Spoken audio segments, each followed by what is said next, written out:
N'en parlons même pas du taxi que vous ne payez même.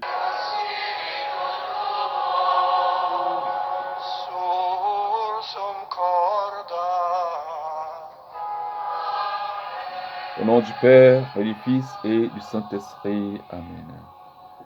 Bien-aimés, nous sommes ce matin, vendredi 2 juin 2023. Et l'Église célèbre ici la mémoire de Saint Marcellin et Pierre, tous des martyrs.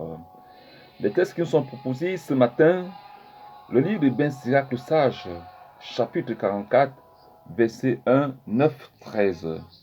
Le psaume qui est du chapitre 149, versets 1, 2, 3, 4, 5, 6, 9.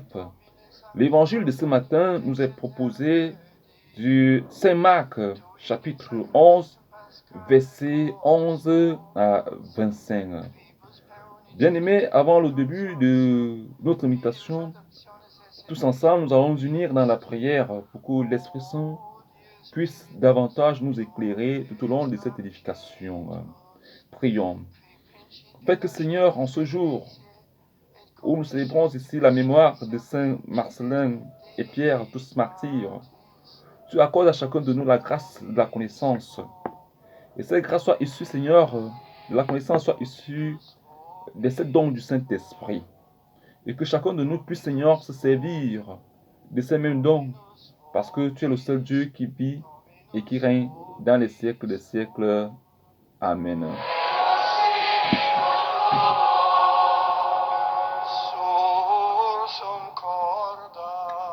Suite du Saint-Évangile selon Saint Marc. Gloire à toi, Seigneur Jésus. Après son arrivée au milieu des acclamations de la foule, Jésus entra à Jérusalem, dans le temple. Il parcourut du regard toutes choses. Et comme c'était déjà le soir, il sortit pour aller à Béthanie avec les 12. Le lendemain, quand il quittait Béthanie, il eut faim. Voyant de loin un figuier qui avait des feuilles, et alla voir s'il trouverait quelque chose. Mais en s'approchant, il ne trouva que des feuilles, car ce n'était pas la saison des figues, autant pour moi. Alors il dit au figuier que jamais plus personne ne mange des fruits. Et ses disciples avaient bien entendu. Ils arrivèrent à Jérusalem. Entrés dans le temple, Jésus se mit à expulser ceux qui vendaient et ceux qui achetaient dans le temple. Il renversa les comptoirs des changeurs et les sièges des marchands de colombes, et il ne laissait personne transporter quoi que ce soit à travers le temple.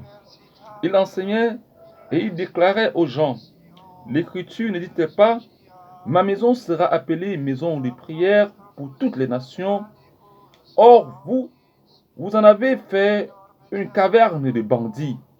Apprenant cela, les grands prêtres et les scribes cherchaient comment le faire périr. En effet, ils avaient peur de lui, car toute la foule était frappée par son enseignement. Et quand le soir tomba, Jésus et ses disciples s'en allèrent hors de la ville. Le lendemain matin, en passant, ils virent le figuier qui était desséché jusqu'aux racines. Pierre, se rappelant ce qui s'était passé, dit à Jésus, Rabbi, regarde le figuier que tu as maudit est desséché. Alors Jésus, prenant la parole, leur dit, ayez foi en Dieu. Amen, je vous le dis. Quiconque dira à cette montagne, enlève-toi de là et va te jeter dans la mer, s'il ne doute pas dans son cœur, mais s'il croit que ce qu'il a dit arrivera, cela lui sera accordé. C'est pourquoi je vous le dis, tout ce que vous demanderez dans la prière, croyez que vous l'avez obtenu et cela vous sera accordé. Et quand vous vous tenez en prière, si vous avez quelque chose contre quelqu'un, pardonnez, afin que votre Père qui est aux cieux vous pardonne aussi vos fautes. Acclamons la parole de Dieu Tout-Puissant. Louange à toi, Seigneur Jésus.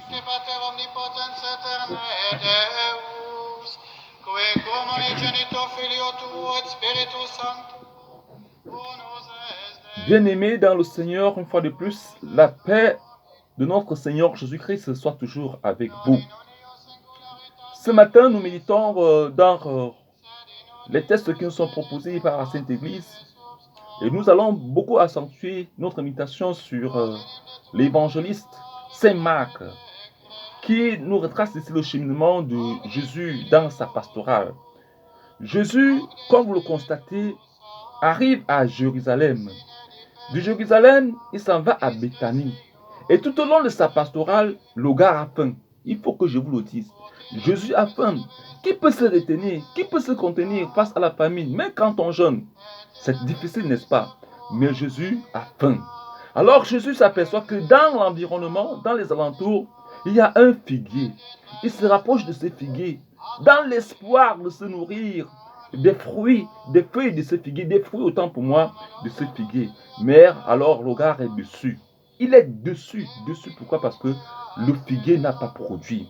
Jésus ici est coursé, rempli de colère. Il est obligé ici de maudire le figuier, car il dit au figuier, personne, plus jamais personne ne mangerait de tes fruits.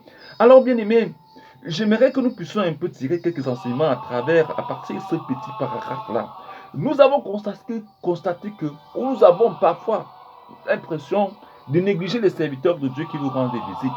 Ces serviteurs de Dieu qui pataugent de longueur en journée dans la poussière, dans la boue, sous le soleil, la pluie. Et quand ils arrivent chez vous, vous demandant même un verre d'eau, vous êtes incapable de leur produire un verre d'eau. Vous êtes incapable même de leur donner même à manger. Même ne serait-ce qu'un radis pour prendre du taxi. Alors que cela, en venant toquer vers votre porte ou venant vers vous, c'est pour vous dire que regardez dans quelles conditions je me trouve. C'est pas parce que Jésus-Christ est pauvre. Jésus-Christ ne manque pas de moyens. À moi appartient l'or et l'argent. C'est pas que le serviteur de Dieu est pauvre. Le serviteur de Dieu également, il vit l'esprit, il vit Dieu. Et Dieu est avec lui. Et Dieu est capable de lui donner à tout moment.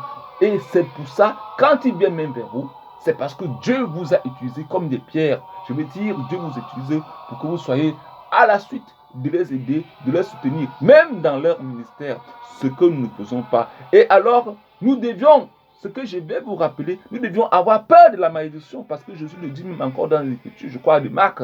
Alors, dans toute maison où vous entrez, quand on ne vous reçoit pas, on ne vous accueille pas, allez-y, sortez en secouant ici la poussière de vos sandales. Vous savez ce que ça veut dire, la poussière de vos sandales? La poussière de vos sandales, ça veut dire que la bénédiction qui était censée être la vôtre, le serviteur de Dieu repart avec cette même bénédiction et vous restez dans la malédiction. C'est pour ça que les souffrances, la misère et autres tout, la pauvreté, c'est ça, c'est ce que nous vivons. Et ça veut dire qu'en partant ainsi, je suis le serviteur de Dieu, tant qu'ils ne disent mot, ils constatent que vous êtes dans un luxe, insolent, et que vous êtes incapable de lui donner ne serait-ce que même un bon essence, vous recevez la malédiction, parce que là en ce moment, il vous maudit même du fond du cœur, sans toutefois vous maudire des bouts de lèvres en disant ceci, vous n'aurez plus jamais faim, vous n'aurez pas faim, pas que vous n'aurez pas faim, vous aurez faim, vous aurez tellement faim, vous aurez soif, et c'est de ça qu'il est question. Et quand vous donnez, vous n'aurez plus faim, vous n'aurez plus soif, vous aurez à manger dans votre maison et ainsi même vos activités et tout ce dont vous aurez à toucher, tout ce dont vous aurez à faire comme projet,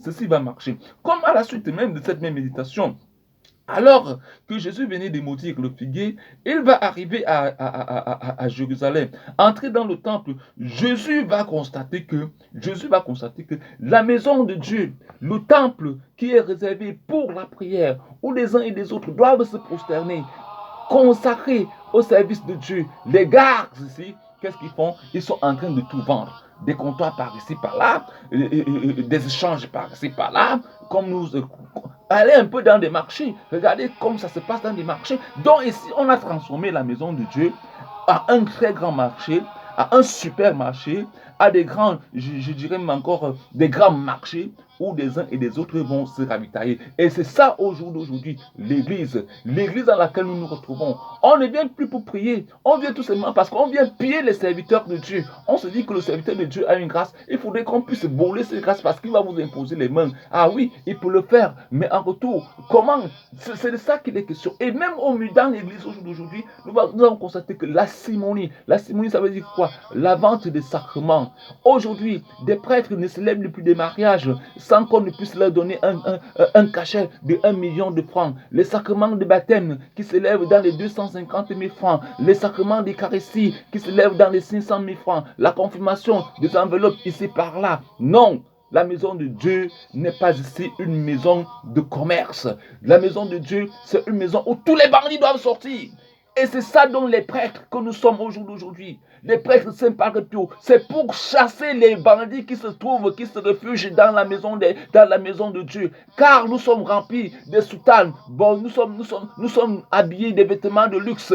Alors que derrière ces vêtements de luxe, nous ne servons pas Dieu. Nous ne servons pas Dieu. Et quand nous faisons, vous trouvez des prêtres qui font paisiblement le ministère. Vous les taxez des faux prêtres, vous les taxez des bandits, vous les taxez des malheureux, vous les taxez des pauvres, vous les taxez des sectaires et autres, tout ça qui est même le véritable sectaire. Jésus-Christ est le véritable sectaire, puisque c'est lui que nous adorons. Et donc, comme pour dire, vous aussi même des chrétiens, que vous êtes nos corps, fidèles que nous sommes, vos corps ne vous appartiennent pas. Vous êtes les temples, la maison de Dieu. Vos corps sont des maisons de Dieu. Il faudrait que je vous le dise, que je vous le répète. Vos corps ne vous appartiennent pas. Vos corps sont des maisons de Dieu.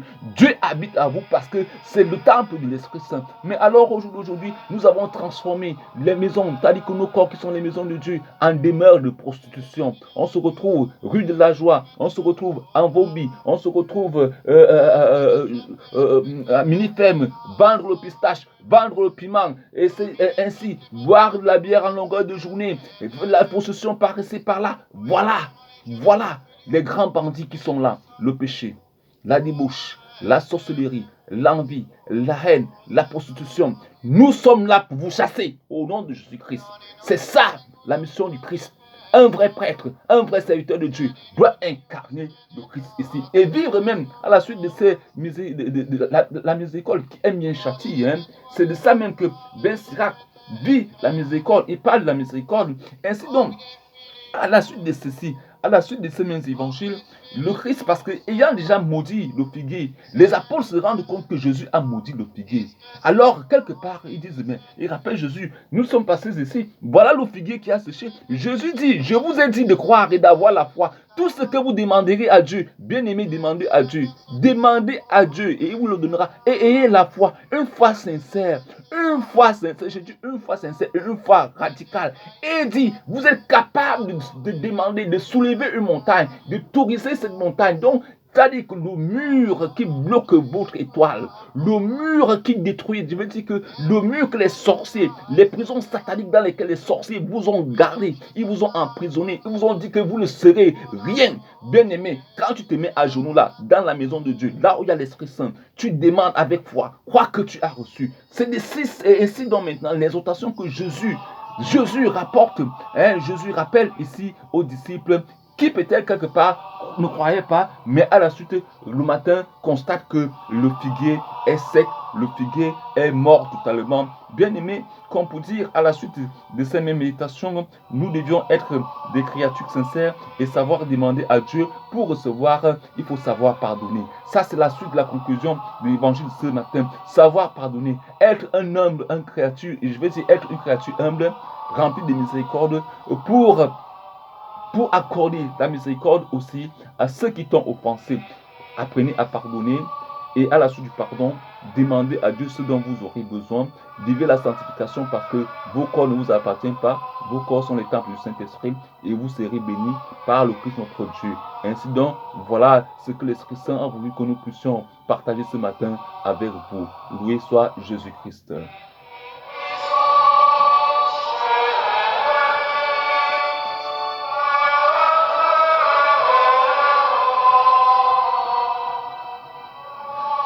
Bien-aimés, ce matin, achevons notre méditation par une prière d'action de grâce. Seigneur notre Dieu, nous te disons encore une fois de plus merci parce que tu nous édifies, tu nous éclaircis, tu nous illumines à travers ces saintes écritures. Et que ces écritures, Seigneur, qui sortent de ta bouche et qui sont des paroles sanctifiantes, puissent nous sanctifier en longueur de journée et que nous ne doutons plus de nous-mêmes et que nous puissions nous consacrer non seulement à ton œuvre et aussi consacrer nos corps à ton service parce que nos corps ne nous appartiennent pas, nos corps sont ceux qui t'appartiennent, nos corps sont ceux qui t'appartiennent et que toi, Seigneur, tu puisses nous transformer et manifester ta sainte volonté en nous afin que tout ce dont nous avons besoin, nous puissions l'accorder car Seigneur, nos vies sont des vies nos vies, autant pour moi, Seigneur, sont des vies impures. Et toi seul, tu es la grâce sanctifiante, celui qui bénit et qui offre en tout temps. Ainsi donc, nous te disons infiniment merci. Toi qui es le seul Dieu toi qui vis et qui règnes dans les siècles des siècles. Amen. Que le Dieu Tout-Puissant nous bénisse, le Père, le Fils et le Saint-Esprit. Amen.